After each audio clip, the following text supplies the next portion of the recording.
Hi friends, स्वागत आपण को माँ जोगमाया अवनी प्रधान यूट्यूब चैनल को। आज आम जानिबा वशीकरण प्रयोग रे कला धातुरार स्थान अतुलनीय। तो फ्रेंड्स, ए बाबद कहवा पूर्व मुझे कहूँ जदि आपड़ एपर्यंत आम चैनल को सब्सक्राइब करना तले बटन पर क्लिक कर ऑल बटन पर क्लिक कर दिंतु। आमर वीडियो गुड़िक आपको शो कर सहित आम चैनल सब्सक्राइब हो। जदि वीडियो पसंद होता है लाइक करूँ, कमेंट करूँ, शेयर करूँ। आज्ञा शेयर तो निश्चित करूँ, कारण आपंकर गोटे शेयर हुए तो अन्य कहार जीवन में उपकार आनीदेव, तेणु शेयर करने को जमा भूलें। तत्सहित मुझे कही रखा चाहे जदि आप मानसिक ठाकुराणी माँ जोगमाया को निज गृह में प्रतिष्ठा करने चाहते, आपण व्यवसाय प्रतिष्ठान में प्रतिष्ठा करने चाहते, आपण फैक्ट्री आदि प्रतिष्ठा करने चाहते, सहित निर्गुंडी मदांग प्रतिष्ठा, महालक्ष्मी जंत्र प्रतिष्ठा, ग्रह शुद्धि, गृह किरण, नवग्रह होम, वास्तुदोष निराकरण ए सब जब आम पंडित मान द्वारा करने चाहते दि जा नंबर आम सहित आप जोगाजोग करें। ओडिशा समेत भारतर अनेक प्रांत में माँ जोगमाया को प्रतिष्ठा करी अनेक भक्त अनेक चमत्कार फल पाई सारी। आपण माँ को करंतु प्रतिष्ठा और देखंतु चमत्कार। तो फ्रेंड्स, आसंतु जानिबा वशीकरण प्रयोग रे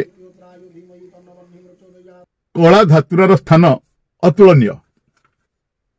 आज्ञा हाँ, वशीकरण तांत्रिक प्रयोग को बहुत लोक अणदेखा करिथांती। बहुत लोक गुणी गारेडी कला जादू तांत्रिक क्रिया को डरी थांती। आउ किछि लोक यह तीव्र विश्वास करिथांती। कौन सी जिनिस सेतेबेले भूल होता है जेतेबेले मनीष ताको भूल रास्ता रे प्रयोग करिथाए। नचेत वशीकरण विद्यार तात्पर्य अनेक अच्छी। एही विद्या एही सब बताए कि जहार साहाय्य द्वारा मनीष निजर जीवन रे आसुथिबा खराब समय मुक्ति पाई परिथाए। तबे चलंतु जानिबा एमिति एक वशीकरण विद्या जहाकू आपण कला धातुर साहाय्य करिपरिबे। कौन करिवे? सर्वप्रथमे आपण धातुरार मंजी को आनी ताहाकू नड़िया सांगरे पेशी नियंतु। तापरे कर्पूर पाउडर और महू ताकू मिसाई दियंतु। एबे तैयारी करा जाइथिबा एही मिश्रण को तिलक करी मथारे लगांतु।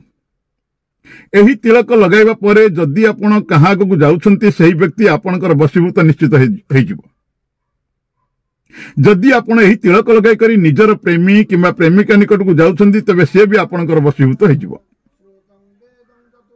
तबे आसंतु जानिबा आ गोटे उपाय। धातुरार मंजी सहित पियाज और बीज पेशी बीजर चेर को मिसाई नियंतु। एबे एहाकू पेशी मथार लगांतु। एही तिलक को देखिबा लोक आपणकर वशीभूत होइजिबो। ताले एथर आसंतु जानिबा वशीकरण मंत्र जहार प्रयोग रे आपण काहार को भी हेउना काहेकि आपण वशीकरण करि परिबे।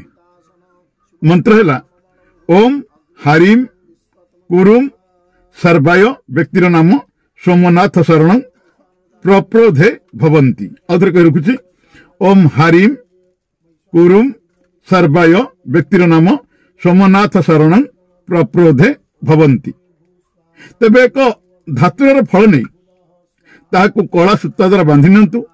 एबे एहार उपरे चंदन टीका लगे दियंतु। एहा पर एही धातुरा को 4 टुकड़ा कर नियंतु। एबे कौन सी निरोला जगह पर बसी एहार प्रयोग करंतु। निरोला जगह बसला परे निजर 4 दिगरे गोटे गोटे टुकड़ा रखी दियंतु। गोटे उत्तर, गोटे दक्षिण, गोटे पूर्व, गोटे पश्चिम, किंतु निजर मुह पूर्व दिग को रखिबे। एबे ओम नमः शिवाय, ओम नमः शिवाय, ओम नमः शिवाय 3 थर उच्चारण करंतु। एहा परे कुहा जाइथिबा मंत्र को 108 थर जप करंतु। मंत्र पूरा हबा परे धातुरार सही 4 टुकड़ा को धातुरार सही 4 टुकड़ा को नहीं आनी कौन सी सोमवार दिन शिवलिंग उपरे चढ़ाई दियंतु। देखिबे उक्त लोक आपणकर वशीभूत होइजिबो। तबे आसंतु जानिबा अन्य एक विधि ओं नमो कामाख्याय महाशक्ति रूपाय अमुकस्य आकर्षण कुरु कुरु हिंग किंग श्रींग श्रींग फट स्वाहा आउथरे कह रखुची ओं नमो कामाख्याय महाशक्ति रूपाय अमुकस्य आकर्षण कुरु कुरु हिंग किंग श्रींग श्रींग फट स्वाहा एही विधि को करिया पय आपनको बेलपत्र एवं धातुर आवश्यक पड़िबो। तबे सर्वप्रथम आपण करिवे कोन आपण 3 पत्र वाला बेलपत्र 108 पत्र आपण को आनिबा को पड़िबो ताहाको गंगा जल द्वारा धोई नेबे।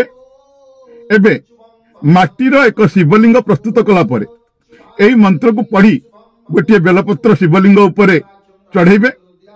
एमती 108 थर मंत्र को पढ़ंतु एवं प्रत्येक थर बेलपत्र शिवलिंग उपरे चढ़ांतु। एही प्रक्रिया पूरा हेबा परे समस्त बेलपत्र को पानी रे विसर्जन कर दियंतु। एही प्रकार कला परे मंत्र सिद्ध हो जाए। एही सब करबा परे कौनसी दिन आपण कला धातुरार रसरे गोरचना मिसाई धला कन्यर काठी रे भोजपत्र उपरे सेही मंत्र को लिखि दियंतु। मंत्रर अमुक से जगह से व्यक्तिर नाम लिखंतु जार वशीकरण आपण करिया पय चाहुछंती। यार परिणाम आपण को जल्दी ही देखिबा को पड़ी थाए। ताले आसंतु जानिबा आउ एक तांत्रिक विधि जार सहायता द्वारा आपण कोनोसी अभिमान को जार सहायता द्वारा आपण कोनोसी अभिमानी को निश्चित भाव मनई परिबे। सर्वप्रथम आसंतु जानिबा मंत्र ओं नमः आदि रूपाय अमुकस्य आकर्षण कुरु कुरु स्वाहा आउथरे कह रखुची ओं नमः आदि रूपाय अमुकस्य आकर्षण कुरु कुरु स्वाहा। तबे एही विधि को आरंभ करबा पई प्रथम कोन करिवे ना कला धातुर को पेशी तार रस बाहर कर नियंतु। जेतिक भी रस बाहरिबो ताहाको जमा कर नियंतु। एबे एथिरे गोरचना मिसाई नियंतु। एक भोजपत्र टुकुड़ा नियंतु। एहा परे सेतार्क द्वारा प्रस्तुत एक कलम नियंतु। एबे एही कलम आ साही द्वारा भोजपत्र उपरे जो अमुक से जगह से व्यक्तिर नाम लिखंतु जहां आपण वशीभूत करबा पय चाहुछंती। जदि कहीं घरू लुचि पळै जाइछंती जदि कहीं ऋषि करी घर छाड़ी चली जाइछंती तांको आपण एही साधन द्वारा निश्चित भाव फेरै आनी परिबे। एबे एही यंत्र को धीरे धीरे कर्पूर द्वारा चपाई दियंतु एवं से व्यक्तिर ध्यान करंतु से केमती मो पाखक फेरी आसु। 9 दिन पर्यंत एही विधिर प्रयोग करंतु निश्चित भाव आपन को भल परिणाम देखा मिलिबो। तो आपण आज तो जानिले धातुर वशीकरण तांत्रिक विधि बाबद किंतु आपण जानिछंती कि धातुर एक चमत्कारी गछ आपण कौनसी शुभ मुहूर्त रे धातुरा को घर को नहीं आसंतु एवं घरर पूजा स्थल रखी दियंतु। एहार पूजा करबा समय रे महाकालींकर आवाहन करंतु। एमती करबा द्वारा घरे हेउथबा समस्त समस्या जदि कौन प्रकार समस्या घटू थाए घर भितर से निश्चित भाव मुक्ति पाई परिबे। आपण जानिछंती कि जेउ घरे धातुरार चेर रखा जाए केबे भी साप सेठर प्रवेश करंती नहीं। आशा करुछि धातुर द्वारा प्रयोग वशीकरण विद्या को जानी आपण यार लाभ उठै परिबे। किंतु ध्यान रखंतु भूल लेहाकु केबे सेवन करिवे नहीं एवं पिलांक ठार दूरे रखिबे। एहा एक विषजनित गछ